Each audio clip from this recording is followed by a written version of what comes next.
Praise the lord, హల్లెలూయా. మీ శ్రమలను చూసి అయ్యో ఈ శ్రమ ఎప్పుడు పోతుంది, ఈ శ్రమ ఎలా పోతుంది, ఎలా ఈ ప్రాబ్లం నుంచి నేను బయటపడాలి అని నువ్వు అనుకుంటున్నావు కదా. చాలామంది ఆలోచన చేసేది అదే, తాత్కాలికంగా ఇప్పుడికిప్పుడే ఇందులోంచి నేను బయటికి రావాలి, ఇప్పుడే ఈ ప్రాబ్లం నుంచి బయటికి రావాలి, ఇప్పటికిప్పుడే నాకు సమాధానం కావాలి, ఇప్పటికిప్పుడు నాకు పరిష్కారం జరగాలి అని అనుకుంటారు కదా.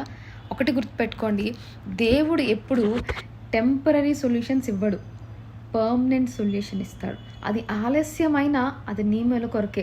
ఆ శ్రమలో నువ్వు ఇబ్బంది పడవచ్చు, ఆ శ్రమలో నువ్వు కృంగిపోవచ్చు, ఆ శ్రమలో నువ్వు వేదనకి గురైపోవచ్చు, నువ్వు కోల్పోయే స్థితికి పోవచ్చు. కానీ ప్రభు మాత్రం చేయి విడిచిపెట్టాడు. ఎందుకంటే నువ్వు టెంపరీ సొల్యూషన్ కోసం ఎదురు చూస్తున్నావు, కానీ దేవుడు ఒక పర్మనెంట్ సొల్యూషన్ నీకు ఇచ్చి నిన్ను స్వతంత్రుడుగా చేయాలనుకుంటున్నారు.